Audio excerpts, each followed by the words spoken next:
Muy buenas noches, soy Rafael Nieto. Estamos hoy en versión libre con la doctora Clara López Obregón. Fue secretaria de Gobierno de la Alcaldía de Bogotá. Fue además presidenta del Polo, lo sigue siendo de hecho, y está ternada por el Polo para sustituir a Samuel Moreno en la Alcaldía de Bogotá. Bogotá, sobre el Polo, sobre la política, vamos a hablar esta noche en versión libre con la doctora Clara López. Bienvenida, doctora López. Rafael, muy buenas noches. Yo sé que usted estuvo muy reacia a aceptar ser incluida en la terna del Polo, terna de la cual tiene que escoger el presidente de la República uno para reemplazar a Samuel Moreno mientras que éste está suspendido en sus funciones. ¿Por qué estaba usted tan reacia? ¿Por qué estaba tan reticente a ser parte de esa terna? Bueno, un cúmulo de razones, algunas de índole política, otras de índole personal. En la parte política, yo fui elegida presidenta del partido en el mes de febrero pasado, una dirección nacional con toda la dirigencia del partido a nivel nacional. Y fui aclamada como presidenta del partido para llevar las riendas durante una etapa compleja hasta el próximo Congreso del Polo, que pasa por las elecciones de octubre. Una confianza de todos los dirigentes de la izquierda colombiana. A mí me parecía que incumplir un mandato de esa naturaleza, dejándolo de lado con una posible selección que hiciera el presidente de la República de mi nombre en la terna, no estaba dentro del proyecto político al que yo me había comprometido. Y en el plano personal, el tema de las inhabilidades. Usted sabe que si llego a posicionarme como alcalde de Bogotá... Su esposo Carlos Romero no puede ser candidato. Y le toca sacrificarse nuevamente, porque él no se posesionó como concejal de Bogotá precisamente para que yo pudiese aceptar el nombramiento de secretaria de Gobierno. ¿Le tocó negociar en la casa de nuevo la posibilidad de ser admitida en la terna? Bueno, le cuento que nosotros no negociamos, nosotros conversamos y tomamos decisiones juntas.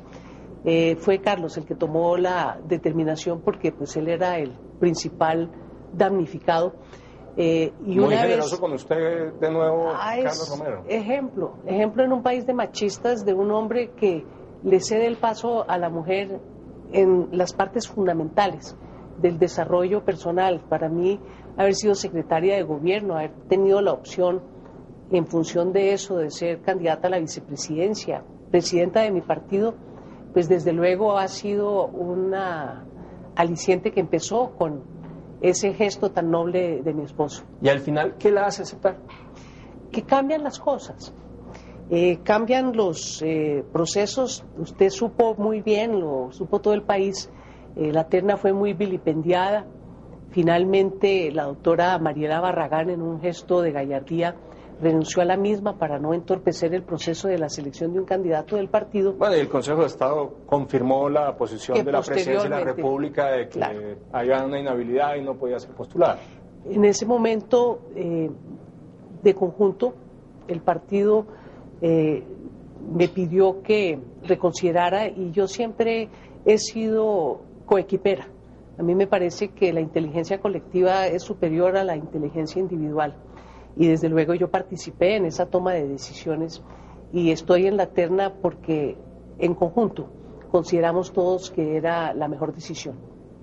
Y eso significará muy probablemente, precisamente por lo que usted ha señalado, que la primera terna fue duramente golpeada en los medios de comunicación, que sea usted quizás la alcaldesa durante estos próximos meses. Bueno, por ahora 33%, un chance en 3.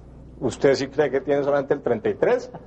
Yo creo que usted cree que tiene más del 33, digamos. Formalmente solamente el 33, pero las posibilidades reales son mayores. Fíjense que, a pesar de las críticas a la terna, es una terna muy, muy bien confeccionada. Todos con personas de excelencia en su línea de trabajo, de liderazgo en su camino de vida. Presidente de la CUT, un dirigente de verdad, de quilates.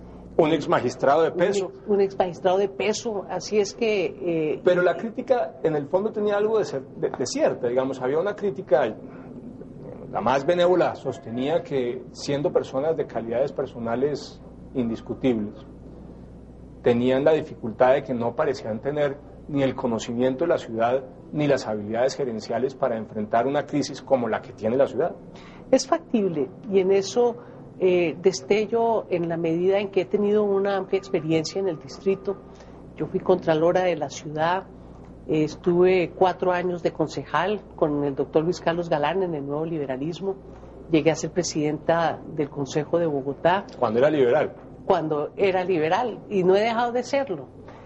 Fíjese que en estos temas de la política, ser liberal consecuente se convirtió en una parte de la izquierda colombiana. Sí, hay un sector de liberalismo de izquierda, sin duda, y otro muy de derecha, más de derecha ese sector que los godos. Claro.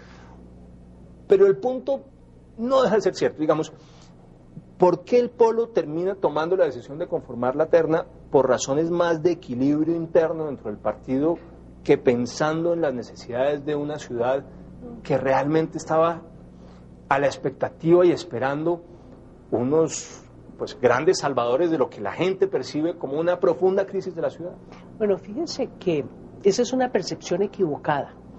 El proceso de la confección de la terna al interior del Polo no tuvo nada que ver con equilibrio político, tuvo todo que ver con buscar gente de excelencia en sus distintos quehaceres de la vida, y se conforma lo que en el partido pudiéramos llamar un consenso acumulativo. Es un partido de tendencias, es un partido de una playa de minorías, que tenemos que buscar acuerdos para generar decisiones con el más amplio consenso posible.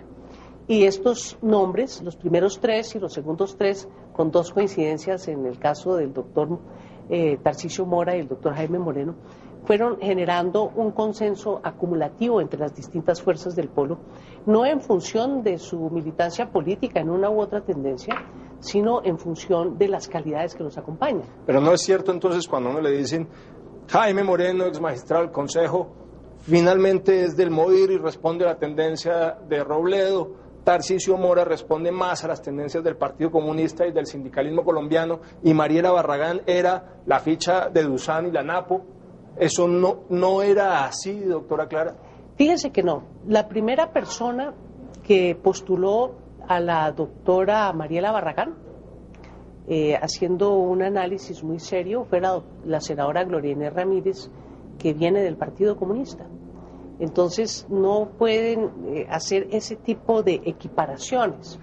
Ella recibió un consenso muy amplio porque todos pensábamos que era una ejecutiva de mucha eficiencia, había realizado o dirigido como directora de Función Pública la reforma administrativa en el gobierno de Lucho Garzón, la primera reforma administrativa que tuvo éxito después de 30 años de esfuerzos en la capital de la República, que pudo dividir al gobierno de la ciudad en los 12 sectores que han racionalizado el ejercicio de la cosa pública en la capital. Así es que no es enteramente cierto. Y fíjese, el exmagistrado Jaime Moreno militó en su juventud en el MOVIR. Ayer me estaba comentando que él en alguna época fue representante legal del MOVIR, pero el MOVIR no fue quien propiamente lo postuló a él tampoco. ¿Y entonces quién postuló a Jaime Moreno? Yo no me recuerdo muy bien. En la lista, que llegó a tener unas 20 personas, llegaron cartas de militantes, llegaron listados de los concejales, de los ediles, de los dirigentes de Bogotá. No preciso quién fuera, pero no fue un destacado miembro del MOVIR en el Comité Ejecutivo Nacional. Me deja preguntarle ahora, cuando hablamos de este corte comerciales, por algunos nombres que me sorprendió, no estuvieron en la terna. Sí. Hoy con la doctora Clara López, presidenta del Polo, ternada para la alcaldía de Bogotá, hablando de la ciudad y de política. Ya volvemos en Versión Libre.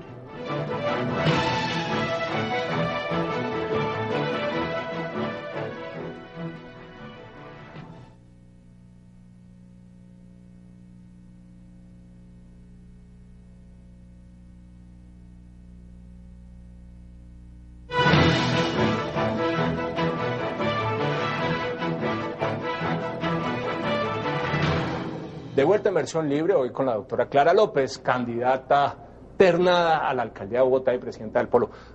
Doctora Clara, hubo algunos nombres que se extrañaron. ¿Por qué, por ejemplo, no estuvo en esa terna Carlos Vicente de Rú, una persona de gran prestigio, de izquierda moderada, que podía concitar el apoyo de otros sectores de votos ciudadanos más allá de los mismos del Polo y además concejal con muy buena reputación y conocedor de la ciudad.